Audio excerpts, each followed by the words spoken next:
নমস্কার। আমাদের মধ্যে তো অনেকেই আছি তাই না, যারা বাংলার ছোট ছোট শহর থেকে উঠে এসেছি, আর ২৫ বছর বয়সে প্রথম মাইনে পাওয়ার সেই আনন্দটা, সেটা একদম অন্যরকম ছিল। কিন্তু সেই আনন্দের সঙ্গে কিছু ভুলও তো হয়ে যায় তাই না? আজকে আমরা ঠিক সেই বিষয় নিয়ে কথা বলবো। ২৫-এ করা টাকার সেই সব ভুল, যা আসলে সহজে এড়িয়ে চলা যেত। আমার নিজের কথাই যদি বলি, কলকাতায় এসে একটা আইটি কোম্পানিতে চাকরি শুরু করলাম। হাতে পেতাম ২৫,০০০। ব্যাস, বন্ধুদের সঙ্গে নিউ মার্কেট চষে ফেলা, নতুন নতুন জামা কেনা আর পুজোর সময় সবার জন্য উপহার। এভাবেই টাকাটা যেন উড়ে যেত। আর মাস শেষে অ্যাকাউন্ট ব্যালেন্স যখন শূন্য, ঠিক তখনই হয়তো মায়ের ফোন আসতো, বাবা, কিছু টাকা পাঠাতে পারবি? সত্যি বলতে, আজ ৩০-এ এসে মনে হয়, ইস, তখন কেন যে আরেকটু গুছিয়ে চলিনি। আজকের এই আলোচনাটা কিন্তু আমাদের মতো সেই সব সাধারণ মধ্যবিত্ত ঘরের ছেলেমেয়েদের জন্য, যারা লোকাল বাস বা অটো ধরে অফিসে যায় আর সপ্তাহে একদিন বিরিয়ানি খেয়েই দারুণ খুশি। আজকের বিষয় হলো ২৫ বছর বয়সে টাকার ব্যাপারে এমন ৪টে কাজ, যা ভবিষ্যতের অনেক আফসোস থেকে আমাদের বাঁচিয়ে দিতে পারে। এটা কোনো জ্ঞান দেওয়া নয়, বরং আমাদের সবার জীবনেরই গল্প। চলুন তাহলে শুরু করা যাক। আমাদের লিস্টের প্রথম আর সবচেয়ে জরুরি কাজ হল একটা ইমার্জেন্সি ফান্ড তৈরি করা। এটাকে একটা সুরক্ষার বর্ম বা সেফটি শিল্ডের মতো ভাবতে পারেন, যা জীবনের হঠাৎ আছা ঝড়-ঝাপটা থেকে আমাদের বাঁচাবে। একবার ভাবুন তো, ধুম করে যদি চাকরিটা চলে যায়, বা ধরুন বাড়ির কেউ হঠাৎ খুব অসুস্থ হয়ে পড়ল, কি হবে তখন? চিকিৎসার খরচ কোথা থেকে আসবে? এই ভাবনাগুলোই কিন্তু আমাদের বুঝিয়ে দেয় যে একটা সেফটি নেট থাকাটা কতটা দরকারি। দুটো একদম সত্যি ঘটনা বলি, শুনুন। দুর্গাপুরের এক ২৫ বছরের ছেলে হোটেলে চাকরি করত। প্রথম মাইনে পেয়েই বন্ধুদের সঙ্গে পার্টি করে সব টাকা উড়িয়ে দেয়। কিছুদিন পরেই শরীর খারাপ হওয়ায় চাকরিটা চলে যায়। হাতে একটাও জমানো টাকা নেই। ভাবুন তো পরিবারের ওপর কি প্রচণ্ড চাপ। আর একটা ঘটনা, কামারহাটির এক শিক্ষক মশাই এটিএমে একজনকে বিশ্বাস করে সাহায্য চাইলেন, আর তার অ্যাকাউন্ট থেকে ৭৫,০০০ টাকা গায়েব হয়ে গেল।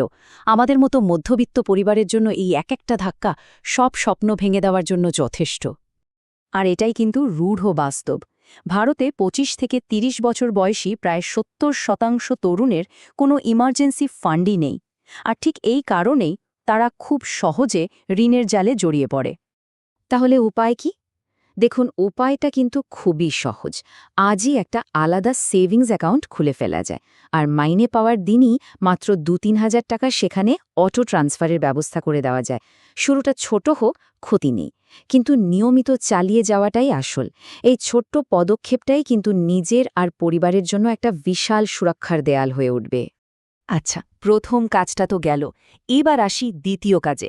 শুধু টাকা জমানোই কিন্তু যথেষ্ট নয়, টাকাকে দিয়ে কাজ করাতে হবে। আর একেই বলে বিনিয়োগ বা ইনভেস্টিং।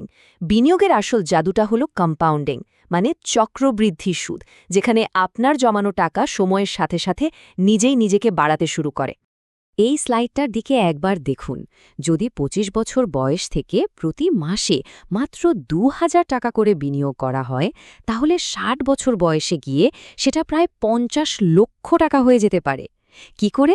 কারণ আপনার জমানো টাকার উপর যে লাভ হচ্ছে, সেই লাভটাও আবার লাভ তৈরি করতে থাকে।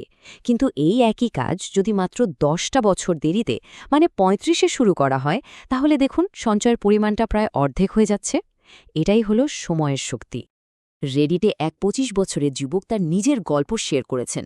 জীবনে অনেক ওঠাপড়া গেছে, কলেজে ফেল করা, স্বাস্থ্য সমস্যা, সবকিছু সামলেও তিনি বিনিয়োগ শুরু করেছিলেন। আর আজ ২১ লক্ষ টাকার একটা চাকরি পেয়েছেন।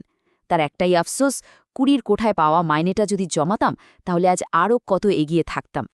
একবার ভাবুন তো, আপনার বিনিয়োগ করা টাকা নিজে থেকেই বেড়ে উঠে একদিন হয়তো কলকাতার বুকে আপনার স্বপ্নের ফ্ল্যাটের চাবিটা আপনার হাতে তুলে দিল।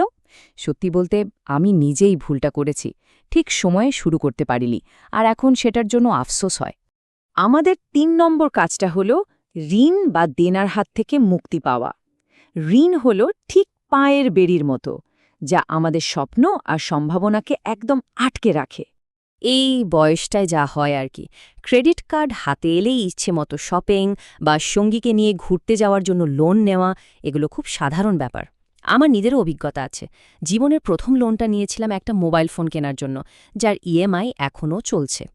এই ছোট ছোট ভুলগুলোই কিন্তু পরে বড় বোঝা হয়ে দাঁড়ায়। ভাবছেন শুধু কম মাইনের চাকরিতে এই চাপ? একদম না। সম্প্রতি লন্ডন থেকে চাকরি ছেড়ে কলকাতায় ফিরে আসা এক ব্যাংকার বলছিলেন, ভারতে ঋণের বোঝা আর মানসিক চাপ এতটাই বেশি যে তার সিদ্ধান্তের জন্য এখন অনুশোচনা হচ্ছে। তার মানে বেশি আয় করাও কিন্তু ঋণের চাপ থেকে মুক্তি দেয় না। তাহলে এই ঋণের চক্র থেকে বেরোনোর উপায় কি? একটা সহজ পদ্ধতি হলো ডেট স্নোবল, মানে সব লোনের মধ্যে যেটার সবচেয়ে ছোট সেটাকে আগে শোধ করে দেওয়া। এটা আত্মবিশ্বাস বাড়াতে দারুণ কাজ করে। চেষ্টা করতে হবে আয়ের অন্তত 10% ঋণ শোধ করার জন্য রাখার। বিশ্বাস করুন, ঋণের বোঝা মাথা থেকে নামলে যে অনুভূতিটা হয় সেটা অনেকটা পুজোর ছুটিতে বাড়ি ফেরার আনন্দের মতো। আমাদের শেষ অর্থাৎ 4 নম্বর কাজ হলো বাজেট তৈরি করা। মানে প্রতি মাসে টাকাটা ঠিক কোথায় যাচ্ছে তার একটা স্পষ্ট হিসেব রাখা। এটা না করলে মাস শেষে টাকাটা কোথায় যে হাওয়া হয়ে যায় তা বোঝাই মুশকিল। এর জন্য একটা খুব সহজ নিয়ম আছে, 50-30-20। মানে আয়ের 50% যাবে প্রয়োজনীয় খরচে, যেমন বাড়ি ভাড়া বা মেসের খরচ, খাওয়া দাওয়া, যাতায়াত। 30% রাখা যেতে পারে নিজের শখ আহ্লাদ মেটানোর জন্য, যেমন ধরুন পুজোর কেনাকাটা বা বন্ধুদের সাথে একটু ঘোরাঘুরি। আর বাকি 20% ওটা কিন্তু অবশ্যই সঞ্চয় বা ঋণ শোধ করার জন্য বরাদ্দ করতে হবে। আমার 24 বছর বয়সের কথা মনে আছে। মাইনে এলেই মনে হতো পকেট গরম, কিন্তু মাস শেষে দেখতাম সব ফাঁকা। কারণ ওই যে টুকটাক অটো ভাড়া, রাস্তার খাবার, হঠাৎ করে কিছু কিনে ফেলা। এক 28 বছরের যুবক তার গল্পে বলেছেন কিভাবে অনলাইন গেমে হাজার হাজার টাকা নষ্ট করে ফেলেছিলেন। যদি বাজেট থাকত তাহলে হয়তো সেই টাকাটা আজ সঞ্চয় হয়ে থাকত। এর জন্য বিরাট কিছু করতে হবে না। একটা ছোট নোটবুক বা মোবাইলের কোনো অ্যাপ যেমন পকেট কার্ড, ব্যাস তাতেই খরচের হিসাব রাখা যায়। মনে রাখতে হবে, বাজেটিং কিন্তু কোনো শাস্তি নয়, বরং এটা নিজের টাকাকে নিয়ন্ত্রণ করার একটা দারুণ খেলা। তাহলে আমরা মোট 4টে জরুরি কাজের কথা জানলাম, যা 25 বছর বয়সে শুরু করাটা ভীষণ দরকারি। কিন্তু দেখুন, শুধু জানলেই তো হবে না, আসল কাজটা হলো শুরু করা। একবার ঝালিয়ে নেওয়া যাক তাহলে। একটা আপৎকালীন তহবিল তৈরি করতে হবে সুরক্ষার জন্য, বিনিয়োগ করতে হবে টাকাকে বাড়ানোর জন্য, ঋণ শোধ করতে হবে স্বাধীনতার জন্য, আর বাজেট তৈরি করতে হবে টাকার আসা যাওয়াটা বোঝার জন্য। এই 4টি হল আর্থিক সুস্থতার আসল ভিত্তি। এখন প্রশ্ন একটাই, এই 4টে কাজের মধ্যে কোনটা দিয়ে আজই শুরু করা যেতে পারে? হয়তো একটা আলাদা সেভিংস অ্যাকাউন্ট খোলা, অথবা আজ থেকে শুধু নিজের খরচের হিসাবটা লেখা। যে কোনো একটা ছোট পদক্ষেপ নেওয়াই কিন্তু আসল। মনে রাখা দরকার, আজকের এই ছোট ছোট পদক্ষেপগুলোই কিন্তু ভবিষ্যতের জন্য একটা বিরাট উপহার হয়ে উঠবে। ভবিষ্যৎ আজকের এই সিদ্ধান্তের জন্য ধন্যবাদ জানাবে। ধন্যবাদ।